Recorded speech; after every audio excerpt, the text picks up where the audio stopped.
Goeiemôre mense. Dit is vir ons 'n voorreg vanmôre om weer by mekaar te kan wees en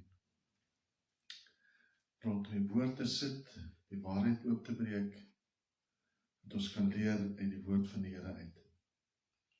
Baie welkom vanmôre hierso by ons diens, by Heiligheidsgemeente. Ons is hier aan ons huisie en ons gaan voort met die gedagte rondom die goue kalf van Aaron en wat alles daar gebeur het. Ons het al reeds paar punte behandel, maar ons gaan vandag verder en ons gaan vandag hopelik afsluit met die lesing rondom die goue kalf. Maar voordat ons begin, kom ons bid saam. Hemelse Vader, baie dankie dat ons vanmôre die voorreg kan hê om met mekaar te kan kom en rondom die woord te sit, die woord oop te breek, die waarheid oop te maak, die waarheid uit te pak. Here, ek vra dat U my sal help, dat ek 'n skoon kanaal vir U sal wees, Here. Vergewe my sondes, wetend en onwetend, dat ek net rein en heilig vir U sal wees vanmôre. Bid vir elke persoon wat gaan hoor, die woord gaan hoor, dat die woord se ingang vind in hulle harte in, dat die harte ontvanklik sal wees vir die woord en vir die saad wat gesaai word. En die woord sal ontkiem, inslag vind in die mense se harte en dat dit sal ontkiem en sal groei en sal vrug dra, sodat hulle ook sal help op hulle pad vorentoe. Hulle wandel met U. Neem my gedagtes gevange tot gehoorsaamheid aan U woord, Here. Help my dat ek die woord reg sal oordra, en ek dank en ek loof U dat U so groot en wonderlik is. Dankie, Here, vir U goedheid, U guns en U genade. Dankie, Jesus. Amen. Goeiemôre. Ja, ons gaan vanmôre aan en ons gaan afsluit met die goue kalf van Aaron. Ons het al reeds behandel dat Moses vir 40 dae op die berg Sinaï was om met God te gesels en met God van God af die wette en al die spesifieke wette vir die Israeliete te kry, en asook die 10 gebooie. Daar het hy ook die tabernakels planne gekry om die tabernakel te bou, wat om te doen, presies daarso. En in die 40 dae wat Moses op die berg was, het die Israeliete rusteloos geraak. Hulle kon nie langer wag nie. Hulle het gedink Moses gaan nie weer terugkom nie. En hier is hulle nou vir Aaron, en hulle vra vir Aaron om vir hulle kalf te bou. En Aaron gee toe in, en hy maak toe vir hulle kalf, en Moses sien dit toe. En hy was nie baie gelukkig nie. Kom ons gaan verder met punt nommer 3. Dit is ook die laaste punt wat ek wil behandel vanmôre.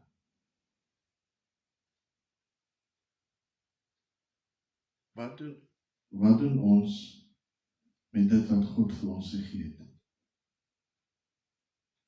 Met die dood van die Egiptiese eersgeborenes het die farao uiteindelik toestemming gegee dat die Israeliete Egipte as vrygemaaktes kon verlaat.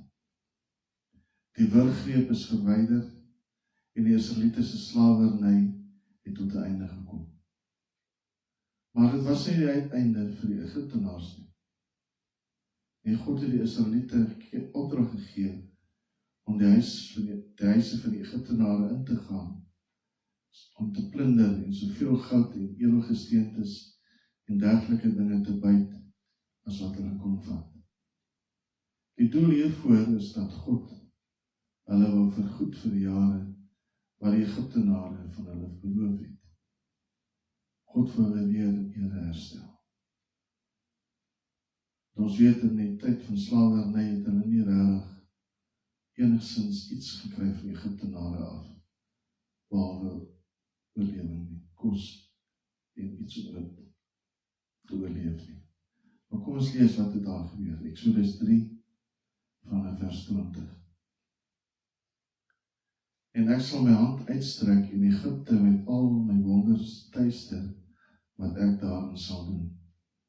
En daarna sal hy julle laat uittrek. En ek sal aan hierdie volk guns verleen in die oë van die Egiptenaars. En as hulle dan trek, moet julle nie met leë hande trek nie. Maar elke vrou moet van haar buurvrou en van haar wat in haar huis vertoef, silwer en goue voorwerpe en klere eis. En julle moet dit op julle seuns en julle dogters sit, en so Egipte beroof. En ons sien die vervulling in Exodus 12 van vers 35.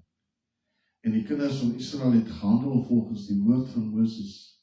Hulle het van die Egiptenaars silwergoed en goue goed en klere geëis. En die Here het aan die volk guns verleen in die oë van die Egiptenaars, en die het hulle versoek ingewillig, en so het hulle dan die Egiptenaars beroof. So God het guns bewys vir hulle.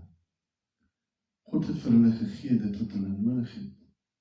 God het vir hulle gegee meer as wat hulle nodig het. Hoekom het God dit toegelaat? Wat is die doel van hierdie plundering? God het met Abraham 'n verbond gesluit, en saam met die verbond was daar ook 'n spesifieke belofte gewees. Kom ons lees Genesis 15 vanaf vers 13. Daarop sê hy vir Abraham: weet verseker dat jou nageslag vreemdelinge sal wees in 'n land wat nie aan hulle behoort nie. Daar sal hulle diensbaar wees en verdruk word 400 jaar lang. Maar ek sal ook die nasie oordeel aan wie hulle diensbaar moet wees. En daarna sal hulle uittrek met baie goed. Die doel van hierdie plundering was vierledig van aard. Die eerste ene is goddelike restituisie. Ons weet dat die Israeliete vir meer as 200 jaar as slawe geswoeg het onder die swaar hand van die Egiptenare, sonder dat hulle daarvoor beloon was. God het dit dan so herstel dat die Israeliete vergoed kon word vir wat hulle deurgemaak het.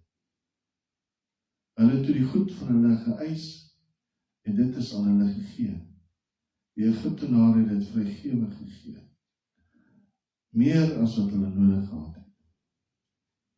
Ons kry meer as wat ons nodig het.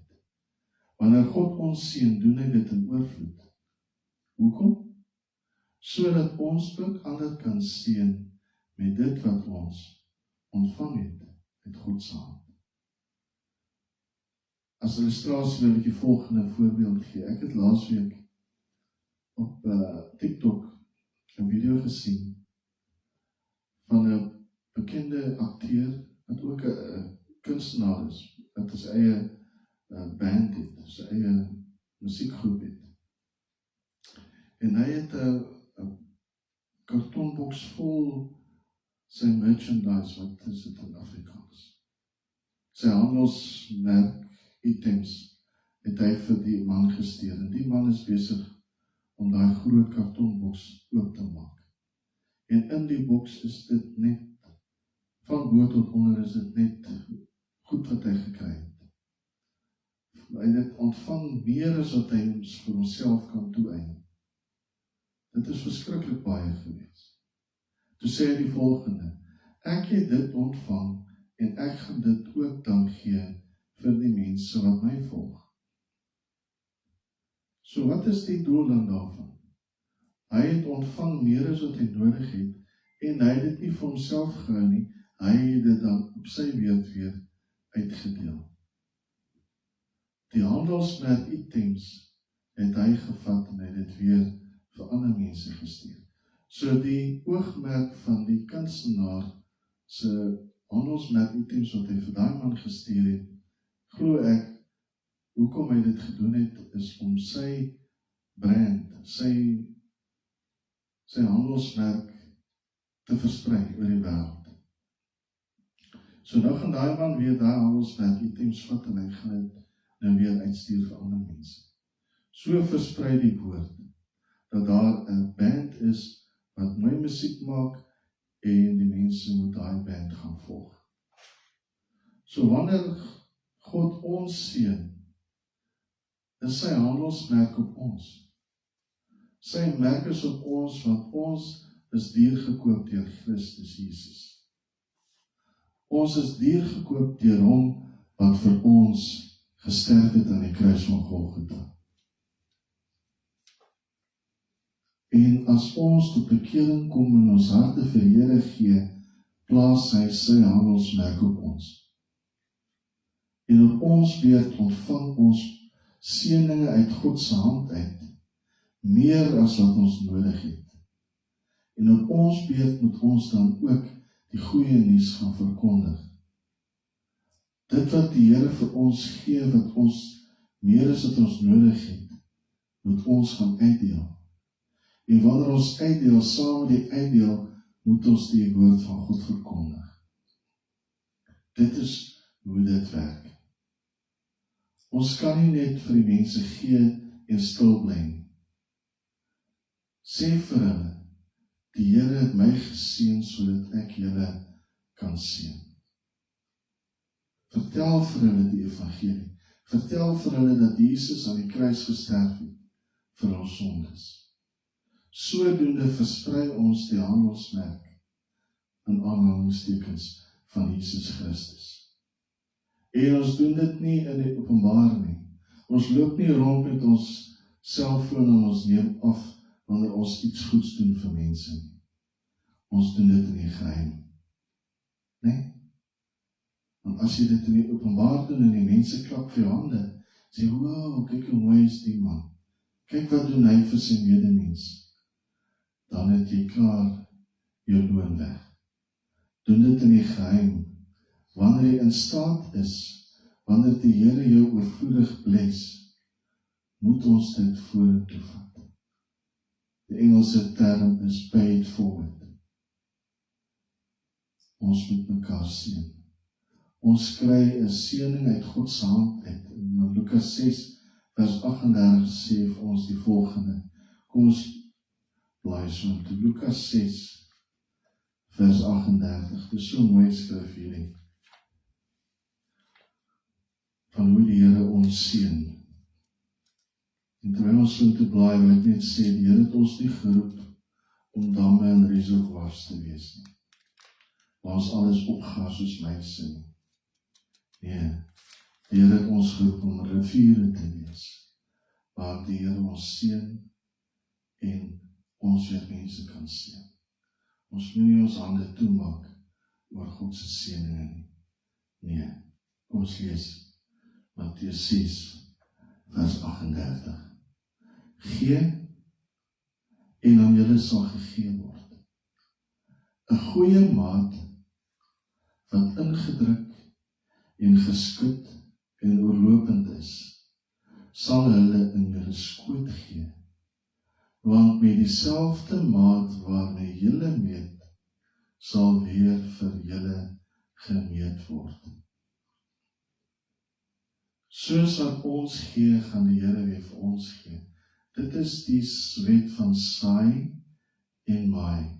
Gee, saai, en aan julle sal gemaai word.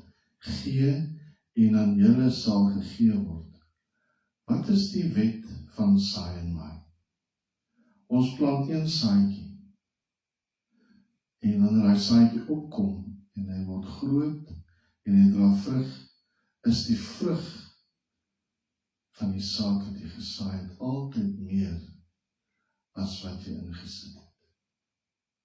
Hoekom? Sodat jy die saad wat jy gesaai het, en dit ontkiem en groei, en die vrug, dat jy vrug kan uitdeel. As jy 'n pampoen, as jy 'n appelkoospit geplant het, na vele jare gaan daar 'n boom opkom, en hy gaan appelkoose na vore bring. Jy as mens alleenig is nie in staat om al na die appelkoose op jou eie te eet. Dit gaan nie werk nie. Want ons weet wat doen appelkoos mag, nie? Jy kan vrug, jy kan ingelegde appelkoose maak, jy kan konfyt maak, jy kan wat ook al maak met appelkoos. maar jy gaan nie in staat wees om alles op te eet. Jy moet dit weggee. Jy moet gee, sodat ander mense geseën kan word deur wat die Here vir jou gee.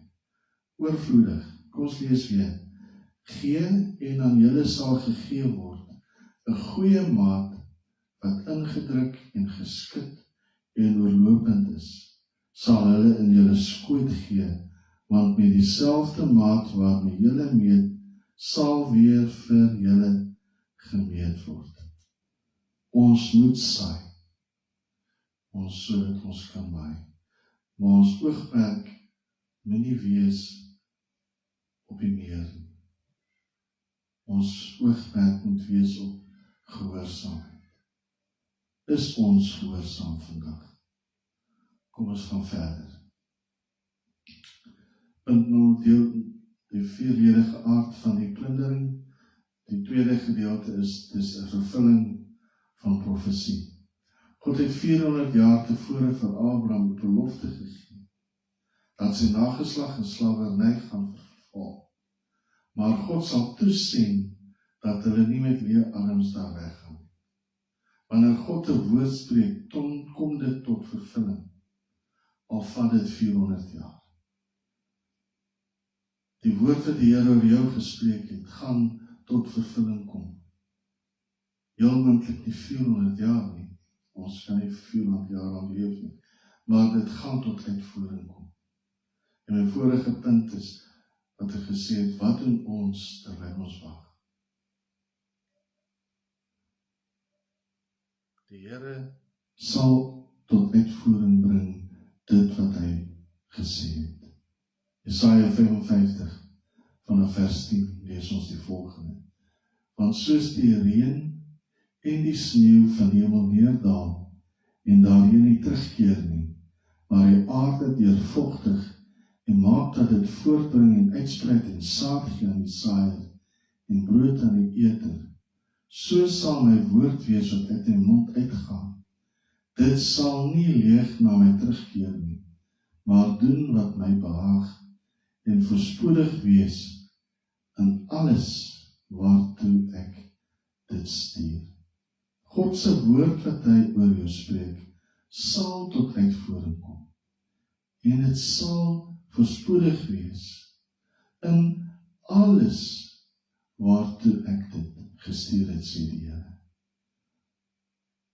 Kan ons vandag staat maak daarop, dat God se woord in ons lewens tot uitvoering gaan kom. Dit gaan bevestig word, dit gaan tot uitvoering kom op die regte tyd.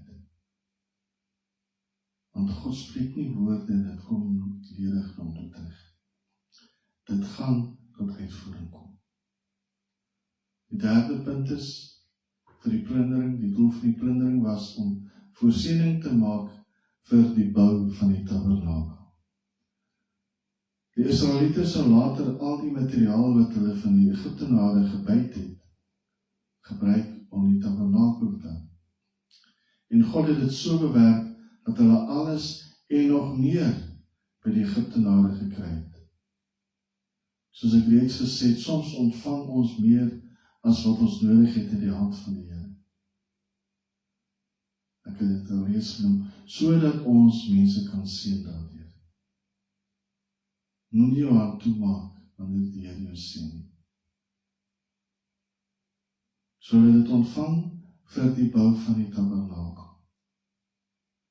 Meer as wat hulle nodig gehad het.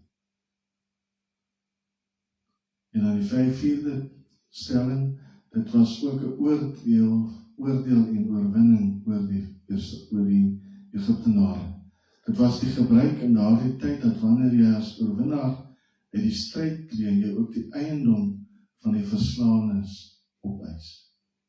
Jy tree uit die stryd as volkome oorwinnaar, deurdat jy alles vat wat aan die ander party behoort. Jy vat alles. Deurdat die Egiptenare hulle besittings vrywillig oorhandig het, toon op God se totale soewereiniteit oor Egipte se ekonomie, sy mense en sy afgode. So nou my vraag is die volgende. Wat doen ons met dit wat die Here vir ons gegee het? Wat doen ons met dit wat die Here vir ons gee? Onthou, God het die Israeliete wonderbaarlik verlos uit Egipte uit. En daarmee saam ontelbare skatte en rykdom vir hulle gegee vir die jare wat hulle as slawe in Egipte spandeer het. Hier is hulle nou onder die voet van berg Sinai en hulle wag vir Moses. Hulle wag vir Moses en hulle wag en hy kom nie. En hulle raak verboureerd. En Moses daag nie op nie. Waar is Moses? Die man wat ons uit Egipte land uitgelei het. Hy is nergens te sien nie. Hulle neem 'n besluit toe om die goue kalf te maak. En hulle gebruik dit wat God vir hulle gegee het op 'n wonderbaarlike manier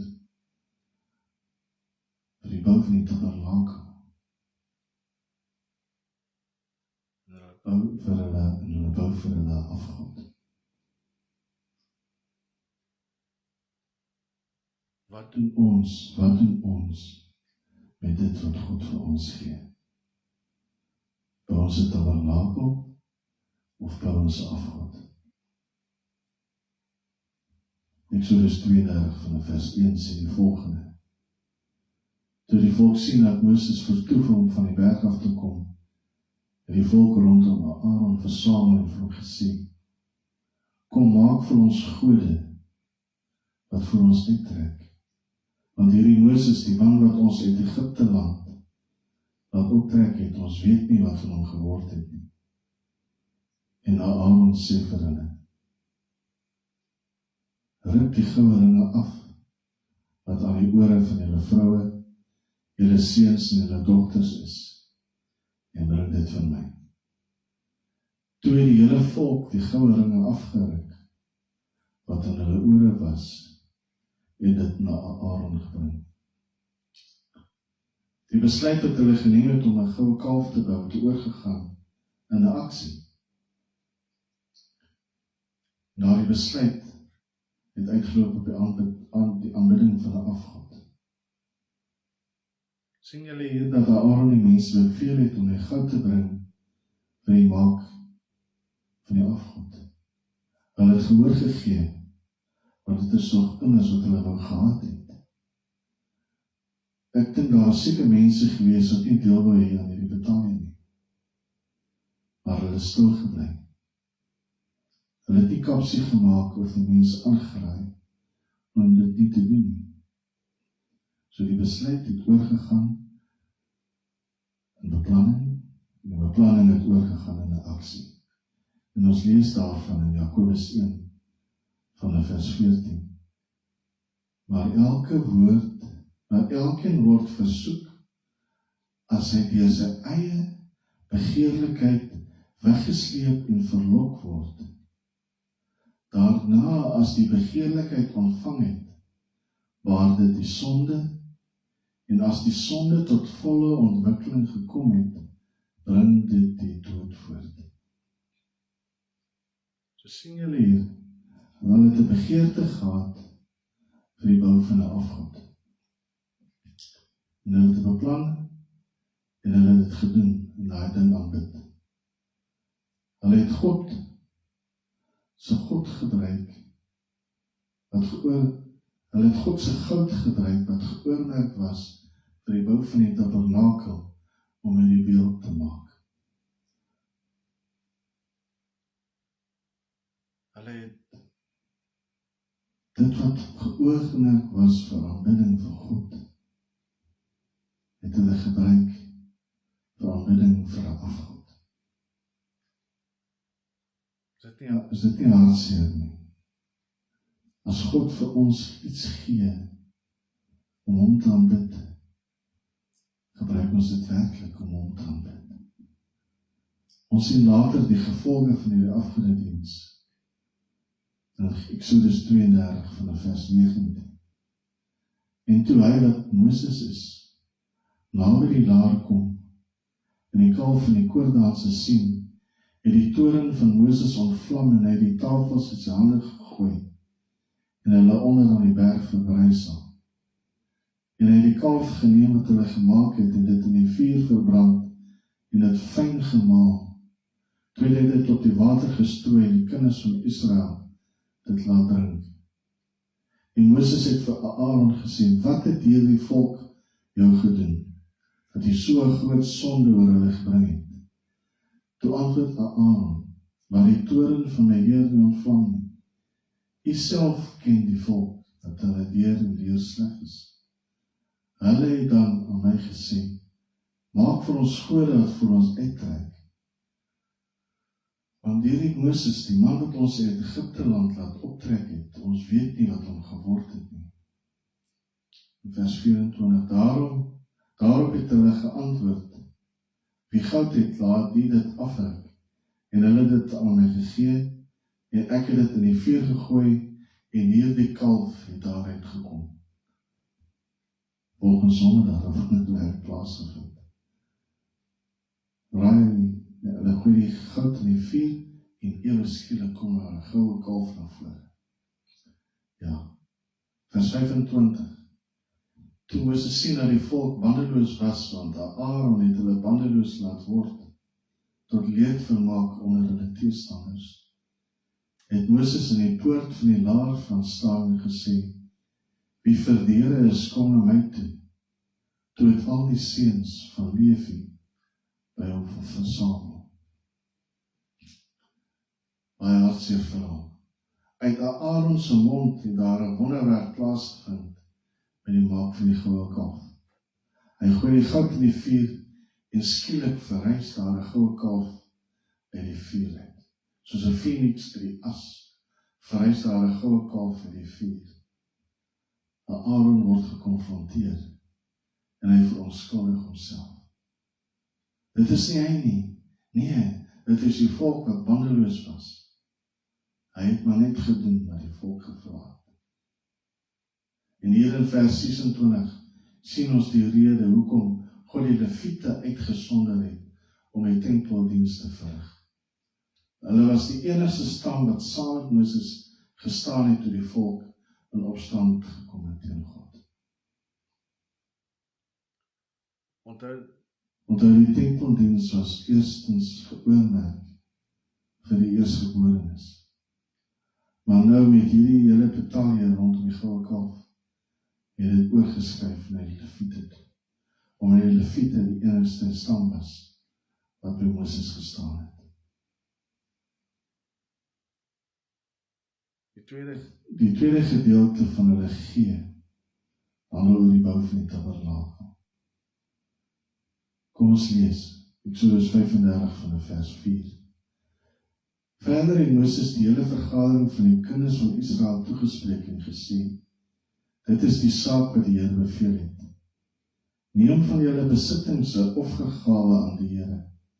Laat elkeen wat gewillig is in sy hart te bring, die offergawe aan die Here. Goud en silwer en koper en pers en purperrooi en bloedrooi stowwe en fyn linne en bokhaar en rooi geverfde ramsvelle en robbevelle en akasiëhout en olie vir die kandelaar en speserye vir die salfolie en vir die reukwerk van speserye en onyxstene en stene om in te lê vir die skouerkleed en die borstas. En almal wat kunsvaardig is onder julle moet kom en alles maak wat die Here beveel het. Wat is die sleutel hierso van hierdie gee? Die sleutel hier is dat elkeen gewillig was, elkeen wat gewillig is, kan kom en gee vir die werk van die Here. Sien julle die kontras hier met die goue kalf episode? By die goue kalf het Aaron hulle beveel om die goud te bring. So dit was uit dwang uit gewees. Maar hier vra Moses dat die mense wat gewillig is om te gee, moet gee. Hier het hulle 'n keuse. Wat gaan ek doen met dit wat God vir my gegee het in Egipte land? Wat gaan ek doen met dit wat God my mee geseën het? Wat gaan ek daarmee doen? Dit wat ek ontvang het uit die hand van God uit, wat meer is as wat ek nodig het, wat gaan ek mee dit doen? Gaan ek dit gee vir die bou van die tabernakel, sodat God se heerlikheid in ons midde kan kom woon, sodat ons hom kan ontbid in gees en in waarheid, of gaan ek selfsugtig wees en dit vir myself hou? Want hulle het nie net goud en silwer en edelgesteentes en materiaal en al daai goede gegee nie. Hulle het ook hulle talente gegee. Dit wat hulle met hulle hande kon, hulle vaardighede, hulle handvaardighede, het hulle ook omgee. Hulle tyd en hulle energie het hulle ook gegee vir die werk van die Here. Want ons het nie altyd nodig, ons het altyd nodig dat ons geld moet gee vir die werk van die Here nie. As jy nie in staat is om dit te kan doen nie, gee jou tyd, energie en jou gawes, jou talente, gee dit vir die werk van die Here, tot eer en verheerliking van sy koninkryk. Baie belangrik is die feit dat die mense in beide situasies gegee het. Die een het gelei tot verwoesting en die ander het gelei tot die manifestering van God se heerlikheid onder sy volk. Ek weet, daar is al so 'n paar voorbeelde in die woord van die Here wat ek net so vlugtig wil aanraak, wat op dieselfde neerkom. Die eerste is Kain se offer. Genesis 4 vers 4 lees ons die volgende. En Abel het ook aan die eerstgeborenes van sy kleinvee gebring, naamlik van hulle vet. En die Here het Abel en sy offer genadig aangesien. Maar Kain en sy offer nie aangesien nie. Toe word Kain baie kwaad en hy het sy hoof laat hang. Albei broers het 'n offer gebring om God te aanbid. Maar Abel was in lyn met God se plan, maar Kain nie. Dit is hoekom Abel se offer aanvaar is, maar nie Kain se nie. En Kain, ons weet wat gebeur het, hy het baie kwaad geraak en hy het sy broer doodgeslaan. Die tweede ene is die toring van Babel. Ons lees in Genesis 11 vanaf vers 1 die volgende.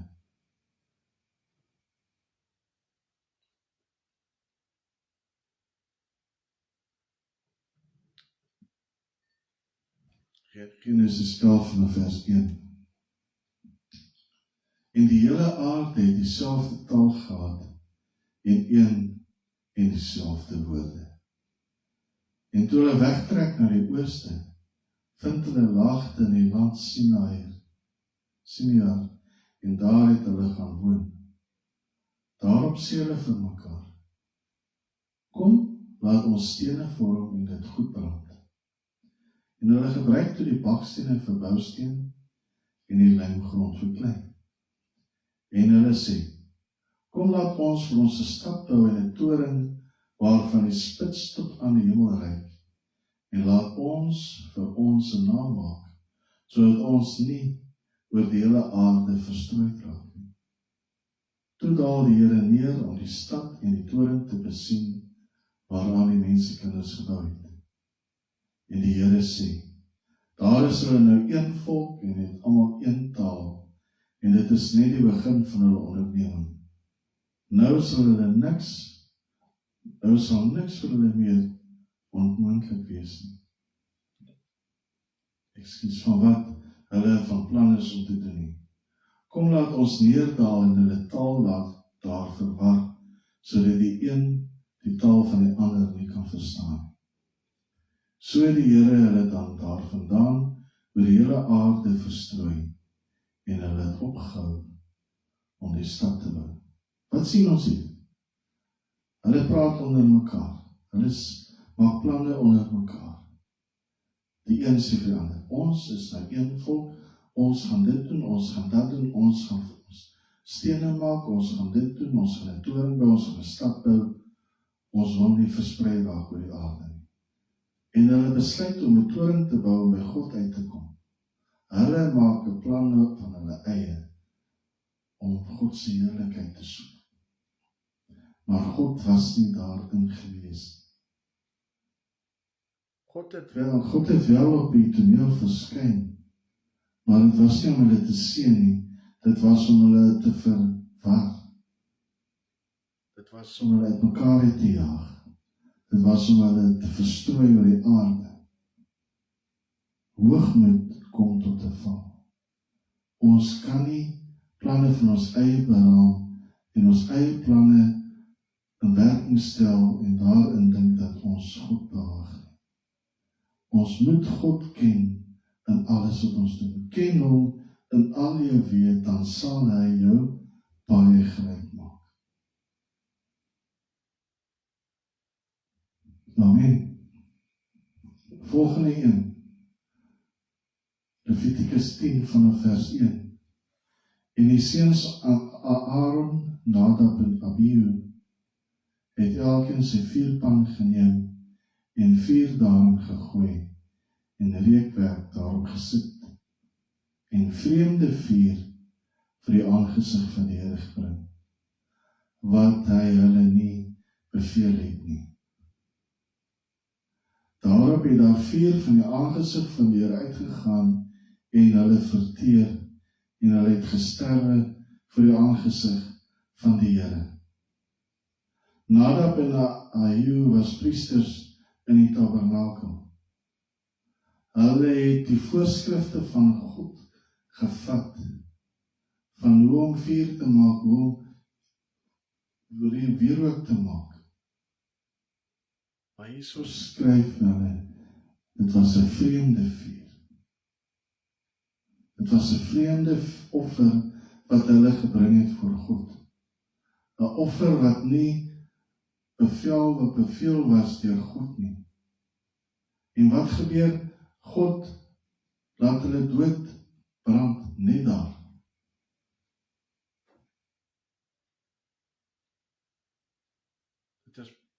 Dit is baie hartseer. Wanneer die Here vir ons iets sê om te doen, moet ons dit doen. As hy vir ons nie iets sê om dit te doen nie, moet ons dit nie doen nie. Ons moet verhoed om vreemde vuur vir God te gee. Amen. Ons sien in al hierdie gevalle hoe die mense besluite geneem het sonder om God te raadpleeg. En dit het hulle duur te staan gekom. Ons moet oppas wat ons doen in hierdie lewe wat ons leef. Is ons besig om in die volle waarheid te wandel, of is ons besig om met die Here sy genade vir ons gegee tot sy eer aan te wend en om hom al die eer te gee? Verheerlik ons die Here in alles wat ons doen. Ons moet onthou dat wat ons gee en doen, ons nie gaan red nie. Dit is nie deel van ons saligheid nie. Dit het niks met ons saligheid uit te maak. Onthou, ons is gered uit genade. Dit is 'n gawe van God wat hy vir ons gratis en verniet gee, sodat ons nie in die struik val om ons eie ek te verhewe nie. Ons werk en ons gee in die koninkryk omdat ons God liefhet. En alles wat ons doen en gee, vloei daardie liefde vir God uit. Ons het 'n keuse. Gaan ons dit wat God vir ons uit genade vir ons gee, aanwend vir vreemde dinge, wat geen ewigheidswaarde het nie, of gaan ons dit aanwend tot uitbreiding van die koninkryk van God? Wat kies jy vandag? Ons het 'n keuse vandag. Gaan ons die regte ding doen, of gaan ons die verkeerde ding doen? Gaan ons God vra om ons te help, dat wanneer ons iets doen vir hom, dat ons dit sal doen tot eer en verheerliking van sy naam, en nie vir ons eie beeld te blaas. Kom ons bid saam. Onse Vader, baie dankie dat ons vanmorgen rondom die woord kon gesit het. Dankie dat U met ons is, dankie dat U ons help om dit wat U vir ons gegee, dat ons goeie rentmeesters daarvan te wees. En dat ons dit sal aanwend tot uitbreiding van die koninkryk, tot verspreiding van U woord, tot verspreiding van die evangelie. Here, help ons dat ons nie dit wat U vir ons gee, dat ons dit sal vermors op allerlei verkeerde dinge nie. Help ons, Here, dat ons net naby U sal bly. En wanneer U vir ons iets sê om te doen, dat ons het sal doen, met dit wat ons, alles wat ons hart het, Here. Dankie, Jesus, vir die goedheid, die getrouheid en die liefde vir elkeen van ons. En help ons, om staande te bly vir die aanslag van die duiwel. Help ons, Here, dat ons die lig sal skyn, dat ons sout van die aarde sal wees. Ons dankie daarvoor, Here. Dankie, Jesus. Amen. Baie dankie, Here, dat Julle saam met ons was, en ek glo ons gaan 'n goeie tyd in die Here hê, in die week wat voor lê. Geseënde dag vir julle almal. Totsiens.